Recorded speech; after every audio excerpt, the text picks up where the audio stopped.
Hi everyone, Bugboy here. Welcome to the third and final part of my enchantment-only run of Eternity Mode. If this is the first video you're seeing of this run, I'd highly recommend that you return to the first and second and watch all the way through. That being said, I think we'd better discuss a few comments that I've been seeing float around. This is not an enchantment-only run, as many of you have pointed out. By using Eternity Mode accessories to defeat Moonlord and some other bosses, I have violated the sacred rules outlined in the first part. I managed to keep those rules for most of the early game, but I was railroaded one way or another into using items like Sparkling Adoration, Lump of Flesh, and Dubious Circuitry in order to win some of these seemingly impossible fights. This is more of a weaponless run with an emphasis on the Fargo Souls mod accessories. When I created the first video for all of my 10 subscribers to see, I wasn't actually able to see the full scope of the run and what the rules really meant. I'm so thankful for the support and growth here on the channel. This is like a huge hobby for me, and it's so wonderful to see people getting into it enough to care about the rules more than me. On that note, let's get into the video.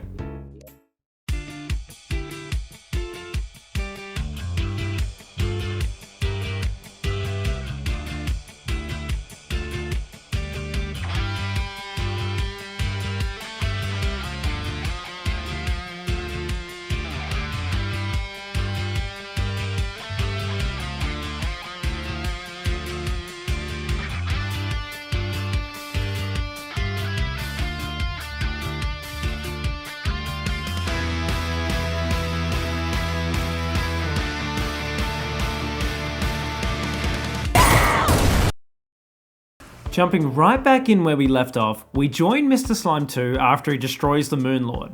As many of you well know, Moonlord drops Luminite ore, which can be smelted into bars and then combined with various pre-Moonlord resources to craft some real special items. The first notable for us is the Crucible of the Cosmos. It's a crafting station that was added to act as an all-in-one crafting location, but is also the birthplace of accessories called Forces. I've alluded to them before, stating that they're the empowered versions of our enchantments, but there's a little more to them. Each force belongs to a particular aspect of the Terraria world, like Spirit and Shadow for example. They are crafted by combining all of the enchantments that are included under that particular umbrella and have enhanced effects that we saw last time using the Wizard enchantment. After depositing all of my enchantments into the magic storage, I found that I had only completed a single set, the Force of Nature.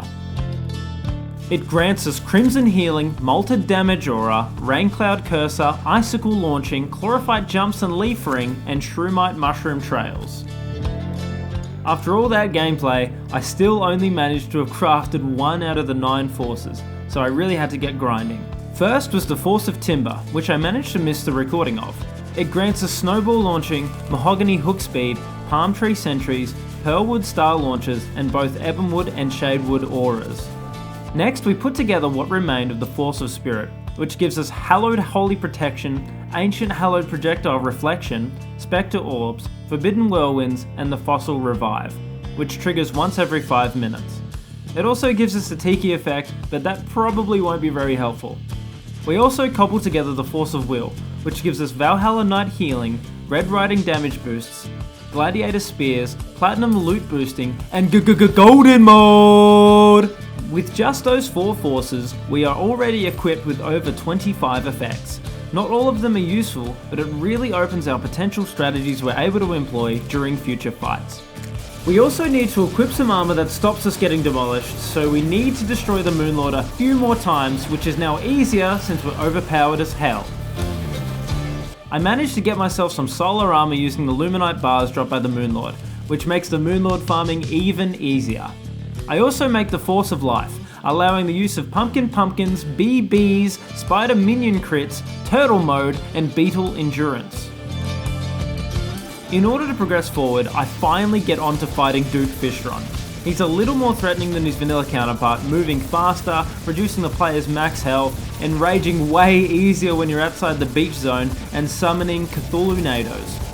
He's easy enough to whittle down, as long as you pay attention to the bubbles floating about after his dashes and summons.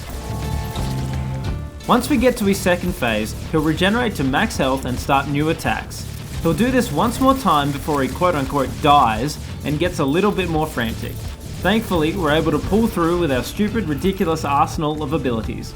A lot of the interim here is refining our build until we're able to face off against the big bads, which I'm aiming to defeat the Empress of Light next. Just the nighttime Empress of Light for now, she's hard enough already. She's pretty similar to how she behaves in vanilla, shooting funny little beams and homing light arrows over and over.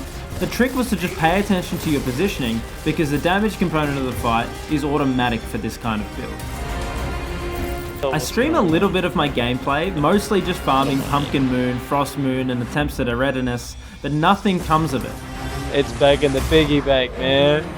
I managed to dispatch the champion of Timber and Terra, which felt like a waste of time due to me already owning most of the drops they dropped. I build the Stardust enchantment, which is just a JoJo's Part 3 reference through and through. You get a floaty man who punches crazy fast, and you gain the ability to stop time briefly, which works kind of well on most bosses. Not the mutant though, but you'll see that later. I also managed to cobble together the Nebula enchantment, which causes pickups to appear when I damage an enemy, which can increase our life regen, damage, and mana regen. Finally, on the chopping block is Eredinus.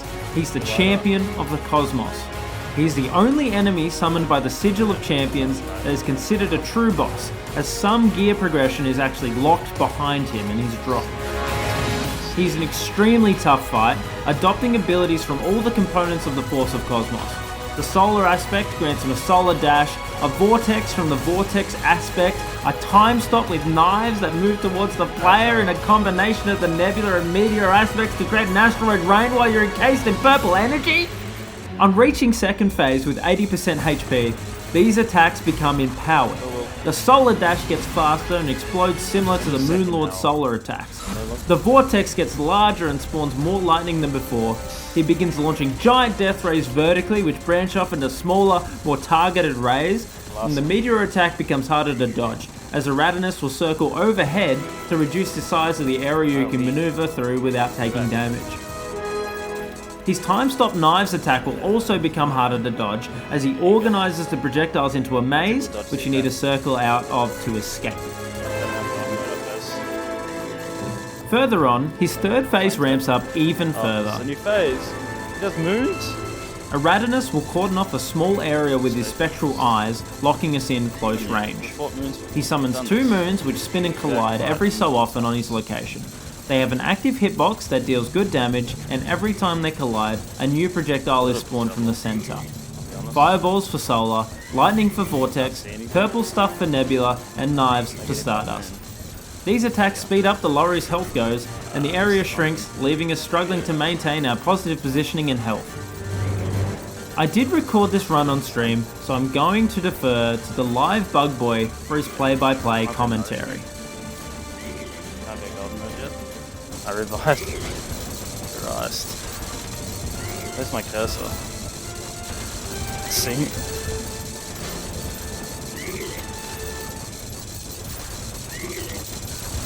Okay, I need to move out for that attack, I think. New phase is actually just weird. No, I tapped out. Whoa! Don't do that. That's where my cursor was. It's on the other screen. Get on my way, you. Still do a time stop? Oh no. Hang on, I need a break. Let's think about things. Find my cursor. Take a breath. Evade the moon. Perfect. No. Oh man. There's not much arena left.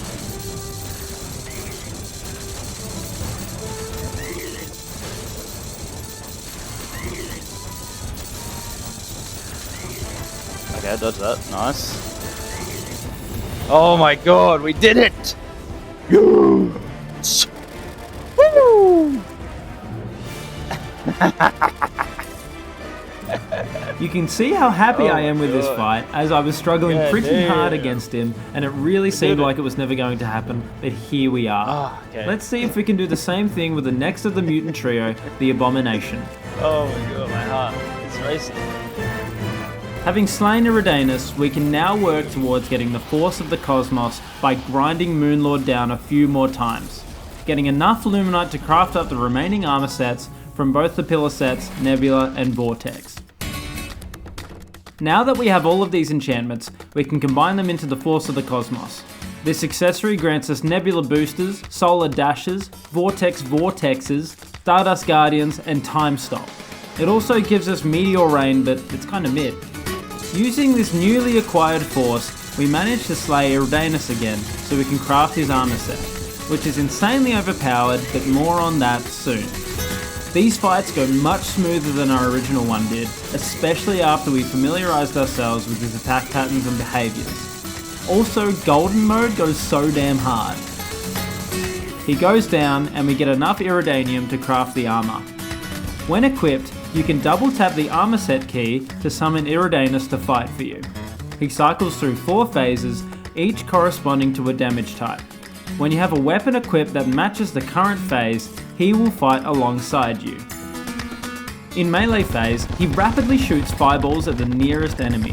In ranged phase, he will shoot orbs that track enemies and explode. In magic phase, he will shoot a rain of projectiles at an enemy. And finally, in Stardust phase, he will shoot horizontal laser beams at an enemy that appear to infinitely pierce. The current phase's damage type is also massively enhanced, receiving boosts to damage, crit chance, and attack speed. With this new ability, we have what we need to face off against the Abomination.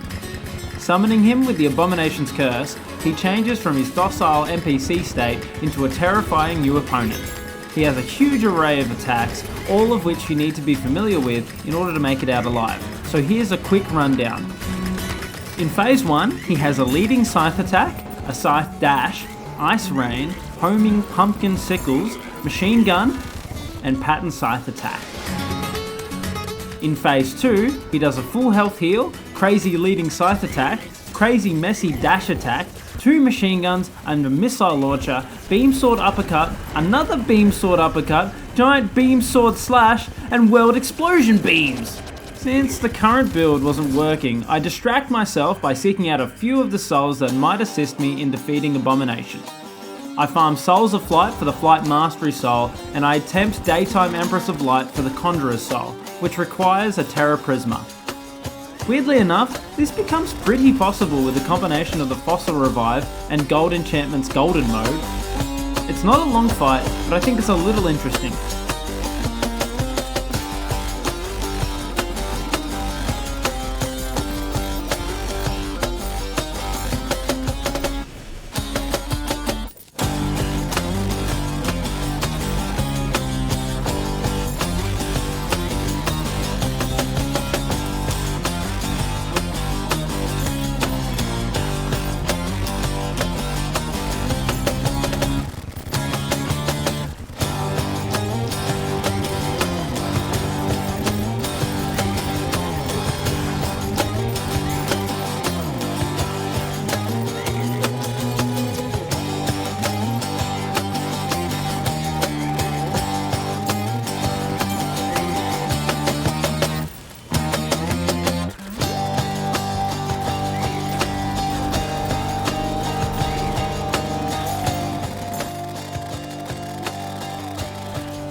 Abusing Time Stop got us the win, and the Terra Prisma is now ours. With a few minor crafting steps, we make the Conjurer's Soul, which, broad strokes, just improves our minion damage output.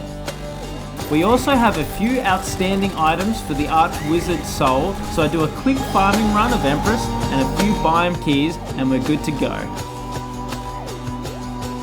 Now, I'll admit I don't actually end up using them in the Abomination final build, but they will be instrumental later for the soul crafting we have to do after we defeat him. I'm just going to let the fight play out. It's a bit long, but I really think it's entertaining. Feel free to skip ahead.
The Abomination calls it quits and drops his treasure bag and an Eternity accessory called the Abominable Wand, which gives us another revive and extended Sparkling Adoration capabilities, raising the bonus damage of its energy from 1.25 to 1.5. Now that we have a small amount of abominable energy, we are now able to craft the late game soul items. This is the most exciting part, in my opinion.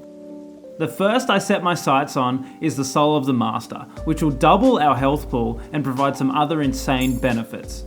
The only thing standing in our way is the Dungeon Guardian's Eternity drop. I had so much trouble with this fight.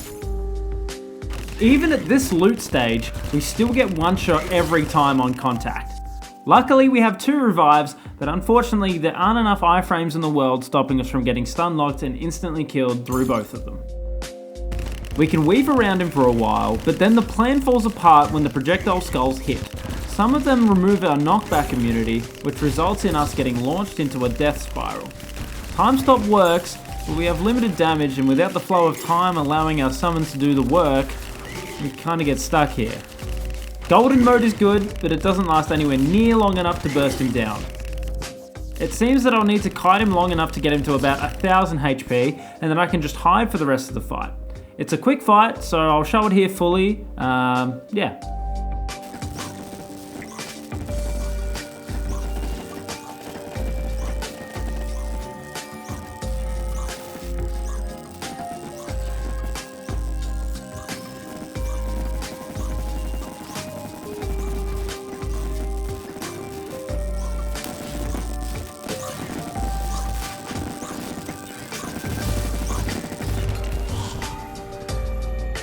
On defeating him, we receive the Sinister Idol, and now we can craft the Soul of the Master.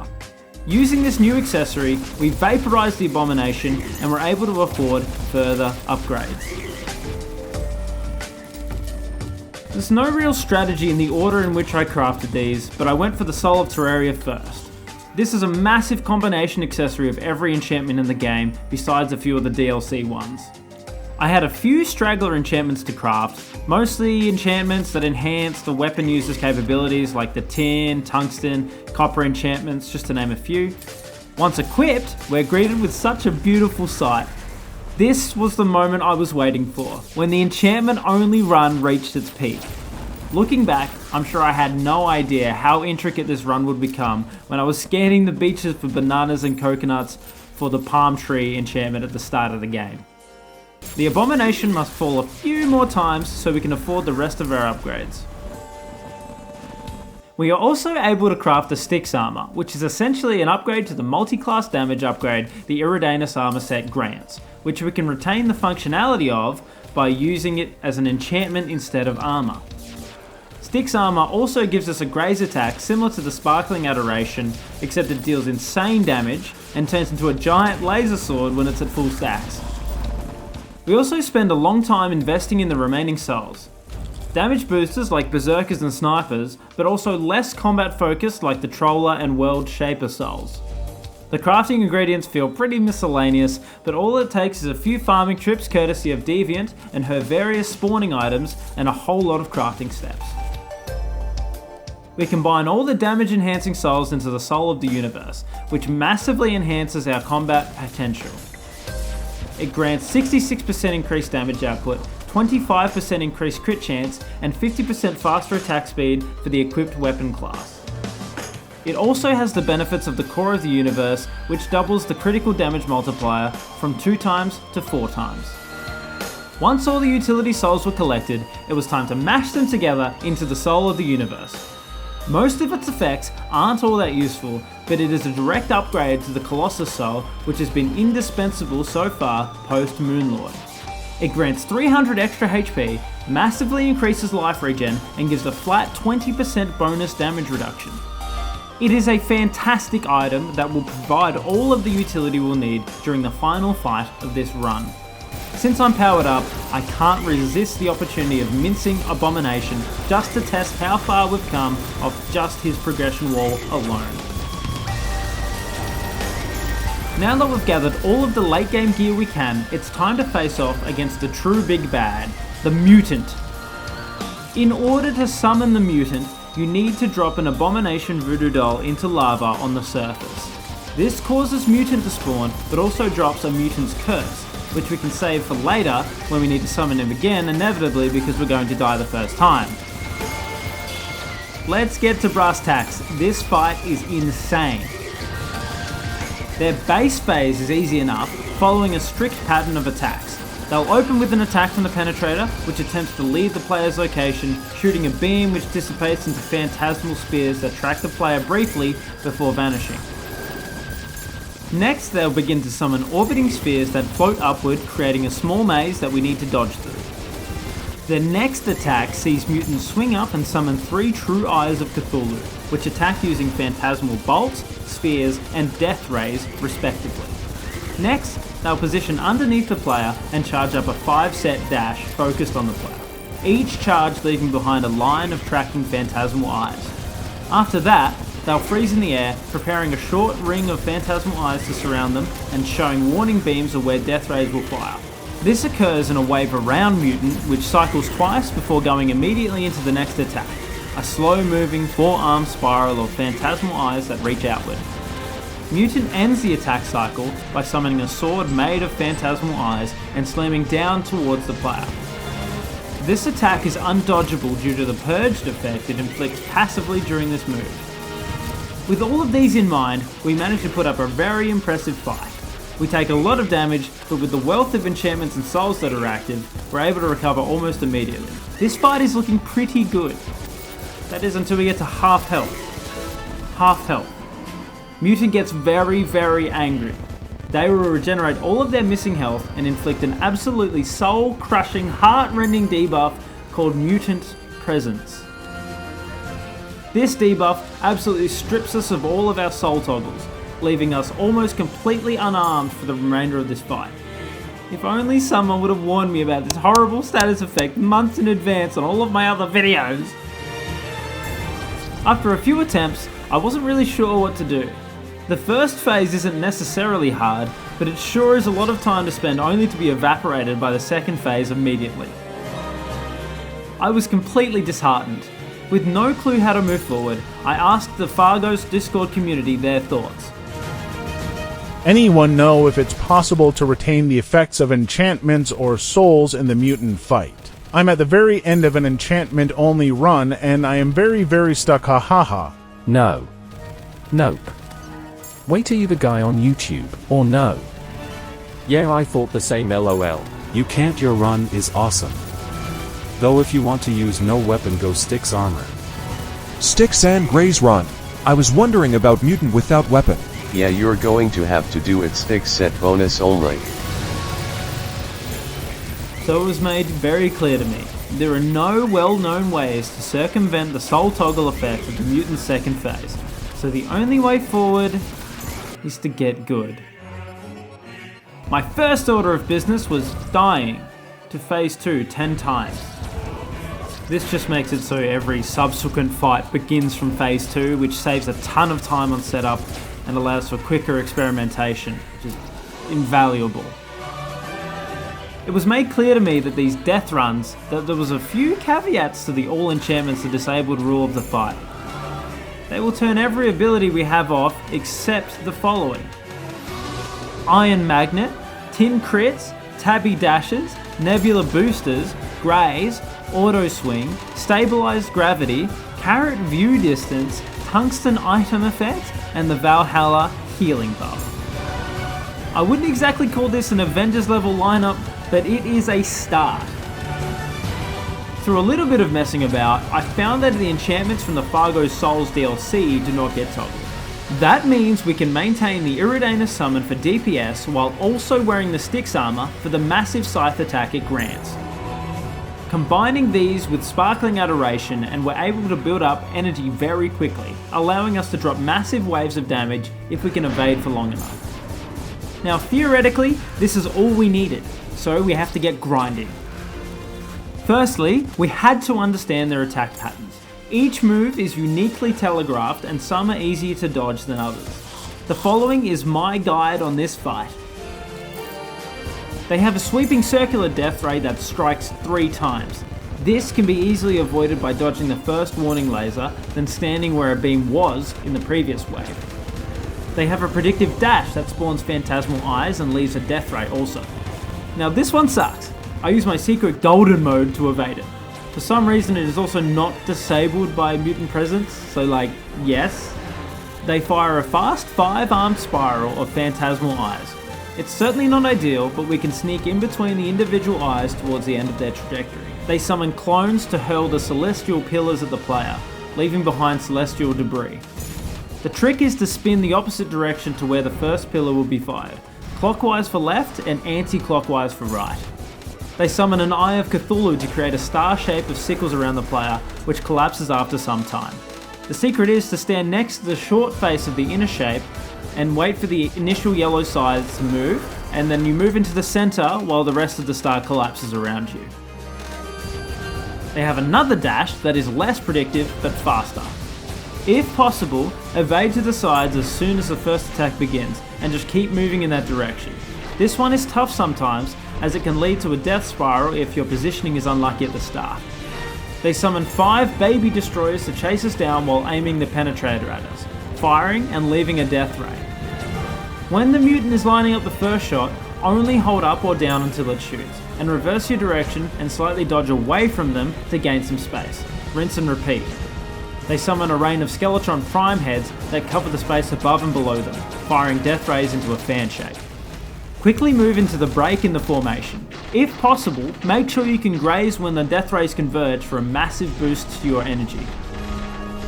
They summon a bunch of Duke Fishrons to charge at the player in this dual fan type shape. Pause briefly in the center of the arena, moving in one direction only when they begin to charge. They summon 3 True Eyes of Cthulhu in phase 1. Move to the same side of the arena as them, then swing up and around the other side of the mutant. They fire a huge fish nuke which will devastate the arena unless you stand in the aura above the mutant. This one's pretty simple, just stand in the aura, attempt to graze some of the hitbox as every little bit counts. They summon Slime Rain that covers the arena. Each burst has a clearing where the player is safe, telegraphed by the reticle missing in that position. Move to the designated spot, making sure to float low and move up as the rain comes down to graze more projectiles. They summon a swarm of overlapping spiral phantasmal eyes. Wait on the outer edge of the arena and try to match the spiral arm heading upward and stay next to it. They throw a series of penetrators towards the player, leaving eyes and death rays. Maximize distance from them, spinning around them as they attempt to spin around you. Stay far enough out so that if mutant shoots too many bursts, the first shots have time to dissipate before you run into them again. Mutant brings out 4 crystal leaf rings and throws out a pattern of retarangs and spasmarangs. The leaves will move towards the player one after the other. Stand in the largest area of the boomerang attack, preferably on either the left or right sides. Hang low for the first leaf crystal, go high for the second, low for the third, and then high for the last. Mutant slows down and summons a grid of ethereal lances around the arena. They are telegraphed similarly to the Empress of Light's attack. This occurs 5 times, and then a fan pattern will summon on top of the player, with a few safe zones to evade to. Find a square and stand inside, and keep your eye on the next grid shown. Move to an adjacent square and repeat. The final attack is easy, just look for the break in the pattern and move to it. They create a sword of phantasmal eyes and swing at the player, exploding into 8 bursts of moon blasts that creep outward. Dodge underneath as it is an overhead attack. Watch for the explosion that fans out and just stay out of the way. With all of this in mind, here is the final fight in its entirety.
As the mutant falls, I silently celebrate to myself. This victory is bittersweet as it represents the surmounting of one of the greatest challenges in my gaming career, but it is also the end of something quite beautiful. The Fargo's family of mods is extremely well made and clearly has a very committed and wonderful community.